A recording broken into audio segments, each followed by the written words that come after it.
about getting gear on this dog in the mornings.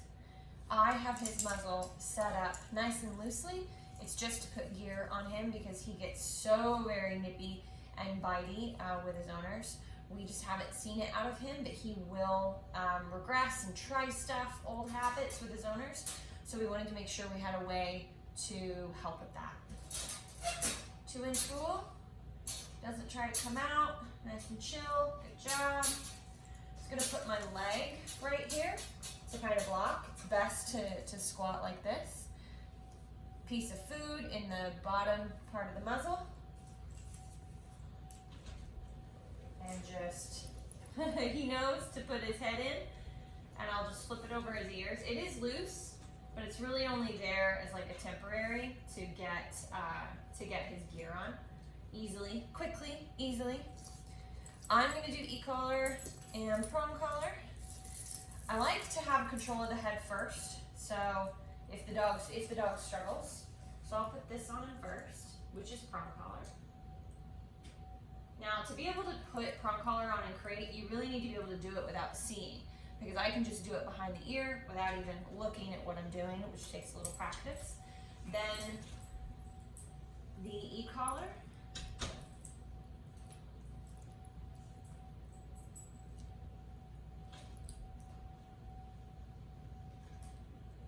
Pull some of the fur away. Probably still have, no, rolling around a bit. I'll probably still have to adjust it when I come bring him out. That's all right. I'll get it a little bit. And then just slip the muzzle right back off of him. So it's really common, the way these muzzles are, they can get caught. So I'm just gonna undo that. There we go. I want to stand up first, make sure he doesn't bolt out. Hold the leash, good. Nope. Little blocking, spatial pressure. I can also use the door if he's being really pushy. Let's go, and invite him right out. Now, another thing you can do, come here, bud, crate. Good. Another thing you can do is if you're just putting slip leash, say it's later in the day,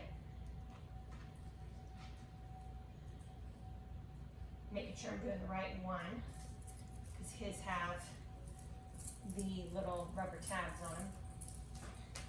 So if it's later in the day, he's already on e-collar, and I'm just putting his slip leash on him to bring him out. I can do the same thing.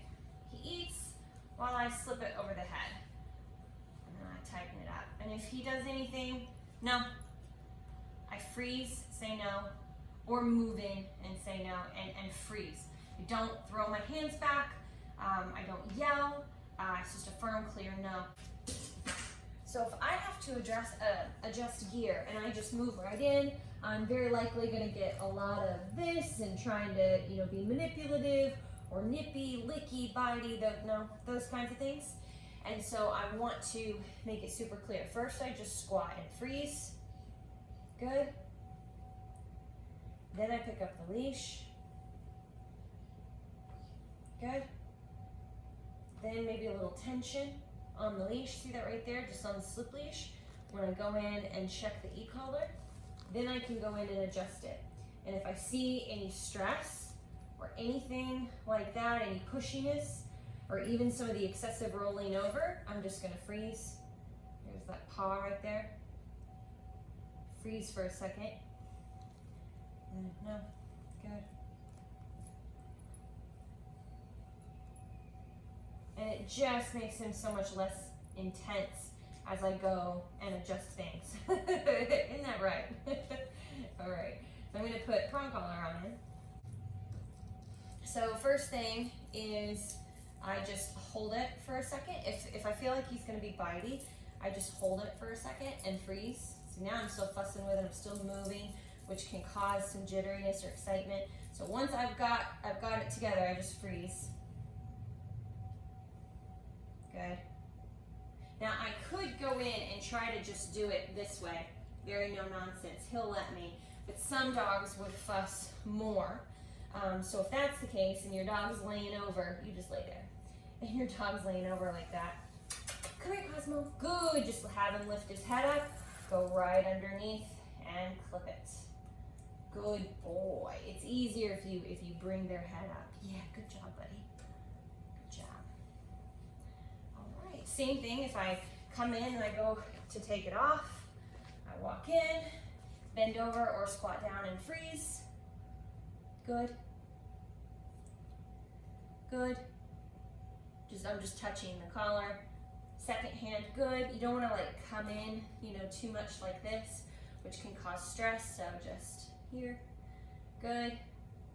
Now that he's calm, now I'll actually go and try to take it off. So it's just taking everything in stages is key.